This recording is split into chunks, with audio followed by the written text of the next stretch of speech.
Bangla MG news পরিবারের পক্ষ থেকে সকল দর্শকবৃন্দকে জানায় শুভ শারদীয়ার প্রীতি, শুভেচ্ছা ও ভালোবাসা।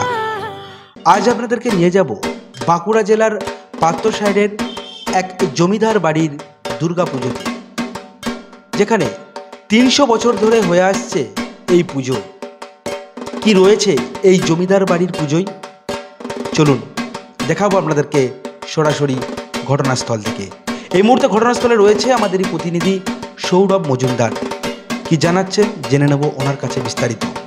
দেখতে থাকুন বাংলা এমজি নিউজ। সঙ্গে আমি সৌরভ। আমরা দুর্গাপুজোর শুরু থেকেই আপনাদের অনেক দুর্গা মণ্ডপের চিত্র দেখিয়েছি, সেরকমই আজ আমরা সকাল থেকে বেরিয়েছি দুর্গাপুজোর সন্ধানে। তো আজ আমরা ঘুরতে ঘুরতে পাত্রসাহের থানার রামপুর গ্রামে এসে উপস্থিত হয়েছি। সে রামপুর গ্রামের একটা অতি প্রাচীন ঐতিহাসিক দুর্গাপুজোর সম্মুখীন হয়েছি আমরা আজ। এই বাড়ির যেনারা দায়িত্বে আছেন তাদের থেকে আমরা শুনবো এই বাড়ির পুজো কতদিনকার পুরনো এবং এই বাড়ির পুজো কিভাবে হয়, এই মন্দির কিভাবে প্রতিষ্ঠা হয়েছিল, সব কিছু শুনবো। আপনারা শুধু সঙ্গে থাকুন আর দেখতে থাকুন বাংলা এমজি নিউজ।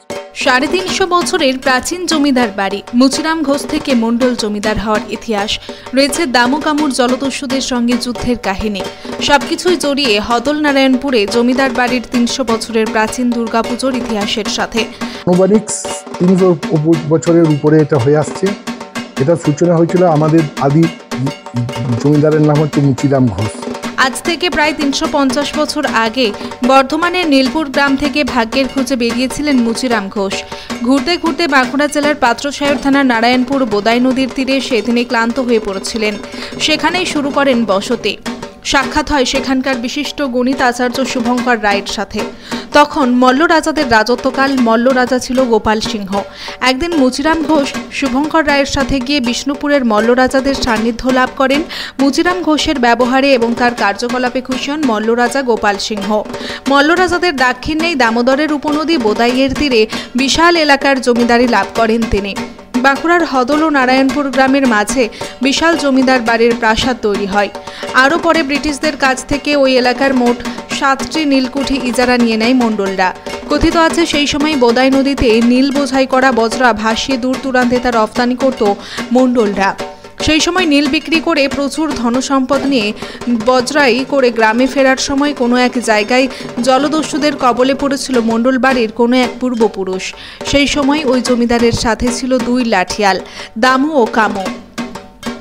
হঠাৎ করেই জমিদারের বজরায় হানা দেয় জলদস্যুরা। সর্বোচ্চ লুট হয়ে যাওয়ার ভয়ে অসহায় হয়ে পড়েছিলেন জমিদার। তখন জলদস্যুদের সঙ্গে নিজেদের জীবন বাজি রেখে লড়াই করেছিলেন দামু ও কামু।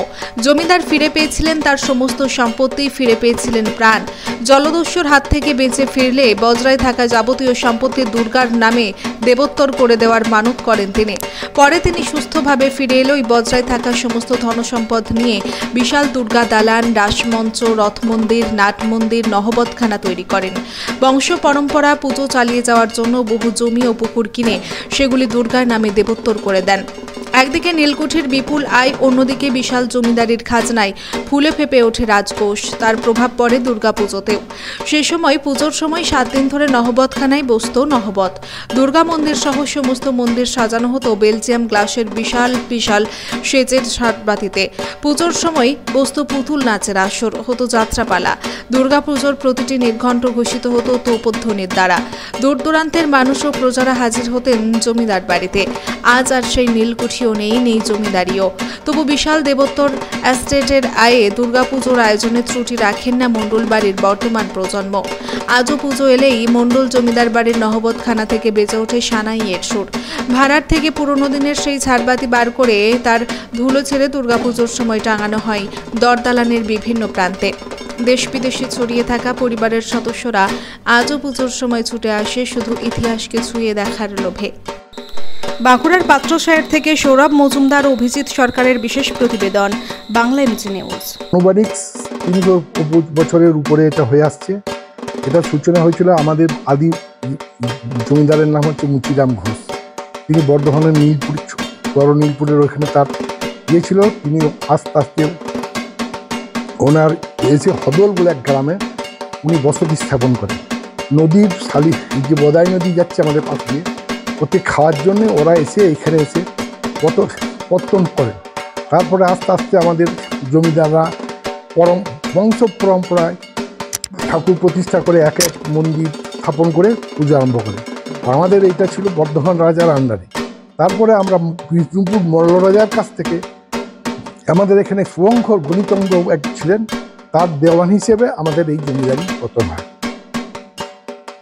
এই পুজোটা কদিন চলে? 4 দিন। ষষ্ঠীর দিন বোধন হয়, সপ্তমী, অষ্টমী, নবমী, দশমীর দিন আমাদের বিসর্জনও হয়ে যায়, ঠাকুর বিসর্জন হয়ে যায়। 4টে দিন যে পুজোটা মায়ের আরাধনা করে, অনুষ্ঠান কিভাবে? আমাদের অনুষ্ঠান যেমন গুপ্ত প্রেস পঞ্জিকা মতে আমাদের পুজো হয় ওদের, এবং প্রতিদিন রাত্রেবেলা যাত্রা, নাটক, থিয়েটার, যে কোনো সময় যেদিন ফাঁকা থাকে দশমীর দিন বাদ দিয়ে বাকি 3 দিন অনুষ্ঠান হয়। এবং আমাদের বাড়িতে যত ফ্যামিলি থাকে তারা বাইরে থেকে সব আসে এখানে পুজোর সময়, এবং তখন এই দুর্গা মণ্ডপে দাঁড়াবার স্থানও থাকে না। কত মানুষের সমাগম ঘটে?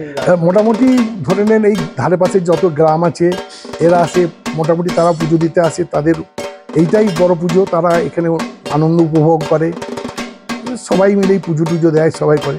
এটা তো আমাদের পারিবারিক পুজো, কিন্তু তবু আমাদের গ্রামের যে পাশাপাশি গ্রাম আছে তারা এখানে এসে জমায়েত হয়, তারা পুজো দেখে, বলি দেখে, সব করে। পুজোতে তো একটা মোটামুটি খরচা অ্যামাউন্ট প্রচুর পরিমাণ। হ্যাঁ।